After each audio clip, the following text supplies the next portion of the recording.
Well, I did hear some things, yeah, because my father, I hear that my father wrote some letters to the sort of council County there council people. because they were very rude about me. But I intended to go over to Ireland before I went to Jamaica, but it didn't come off. You know, I want to go to Ireland, you know, just to do some press and just to sort of be seen there, Okay. you know, whenever I can, maybe before the end of the year with a bit of luck. Have you been there at any time during your life? No, I mean I've been there as a child, yeah, Okay. you know, hundreds of times, but not in business, you know, not since I've been making records. Well, one of the things that you've been involved in the last year or so was a quite comprehensive world tour, and I wondered whether or not, having spent so much time abroad, you've got any insight into the phenomenon that Culture Club is. Not really, you know, people are very much the same all over the world, you know. People respond to the same things, and also video has helped immensely because, you know, now, you know, when you go to other countries like Australia, even Japan and Hong Kong, it's the same bands that are at number one, it's the same bands that are having hits, you know.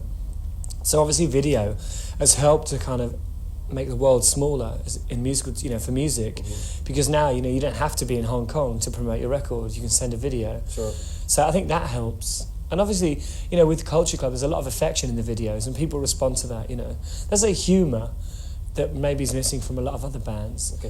What about the American tour? There was huge success there, but were there any unpleasant moments? Not really, because I tend not to go out when I'm in America. I mean, I get myself into this sort of mentality where I'm just working, you know. I try not to sort of, you know, lig or hang around anywhere. You know, when I go to a country, I'm going to tour, and I very much get into the working sort of ethic, you know. Rather than any social or play aspect? Yeah, I don't really like parties, you know, and things like that. It would seem to me that Culture Club is an expression of London. There's something uniquely London about it. I don't know about that.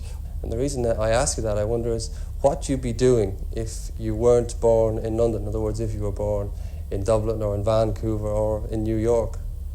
I wouldn't say Culture Club is strictly an English thing. I think it's definitely, well, Mike is Jamaican, John's Jewish, I'm part Irish, straight English.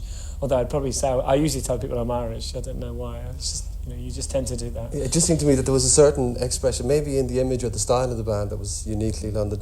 Would it be fair to say that what Culture Club have done since they started was to break down certain barriers, taboos, social mores, and that's what people respond to? Yeah, but you know, everywhere. the trouble is with a lot of pop stars is that, you know, you have this, because you're successful, because people scream at you, you can sometimes think that you're more important than you are, and think that you're doing a lot more than you are. You know, and I think that people have accepted my success. They've accepted my image because of my success. People say, you know, Boy George is, you know, he dresses like that because that's his gimmick. I mean, people still say it to me, even though I've been on TV 1,000 times and told people that I've dressed like this for years before I was famous. And people still just, they wrap it up in a little label and say, well, that's a pop star. And what I'm trying to point out is that I'm not like other pop stars, you know. I have a different attitude to other pop stars. And I think Culture Club has helped to break down that old rock and roll mentality very much.